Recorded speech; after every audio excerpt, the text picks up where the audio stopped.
ಅಂತಾರಾಷ್ಟ್ರೀಯ ಪ್ರಜಾಪ್ರಭುತ್ವದ ದಿನವನ್ನು ಸರ್ಕಾರಿ ಬಾಲಕರ ವಿದ್ಯಾರ್ಥಿ ನಿಲಯದಲ್ಲಿ ಬಹಳ ಅರ್ಥಪೂರ್ಣವಾಗಿ ಆಚರಿಸಿ ನಂತರ ಸರ್ಕಾರ ಆದೇಶದಂತೆ ನಿರ್ಮಿತವಾಗಿರುವ ಮಾನವ ಸರಪಳಿಯಲ್ಲಿ ಚಿಕ್ಕತಿರುಪತಿ ಗ್ರಾಮ ಪಂಚಾಯಿತಿ ಅಧಿಕಾರಿಗಳು ಮತ್ತು ಸಾರ್ವಜನಿಕರೊಂದಿಗೆ ವಿದ್ಯಾರ್ಥಿ ನಿಲಯದ ವಿದ್ಯಾರ್ಥಿಗಳು ಭಾಗಿಯಾದರು.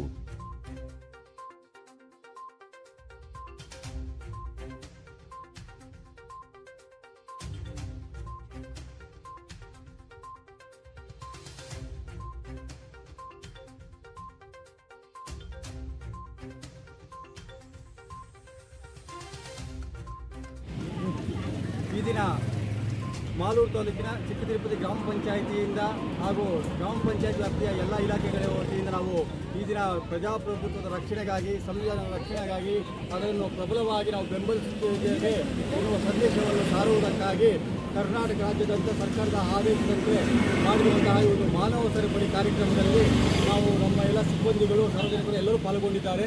ಈ ಒಂದು ಸರಪಳಿ ಯೋಜನೆಯು ಯಶಸ್ವಿಯಾಗಿದೆ ಎಂದು ಹೇಳ್ಬಿಟ್ಟು ನಾವು ಭಾವಿಸುತ್ತಾ ಈ ಒಂದು ನಾವು ಪ್ರಜಾಪ್ರಭುತ್ವಕ್ಕೆ ಹಾಗೂ ನಮ್ಮ ಸಂವಿಧಾನಕ್ಕೆ ನಾವು ಬದ್ಧರಾಗಿದ್ದೇವೆಂದು ಹಾಗೂ ಪ್ರಜಾಪ್ರಭುತ್ವವನ್ನು ಉಳಿಸುವುದಕ್ಕಾಗಿ ನಾವು ಹೋರಾಡುತ್ತೇವೆಂದು ಈ ಮೂಲಕ ನಮ್ಮಲ್ಲಿ ತಿಳಿಸುತ್ತೇವೆ.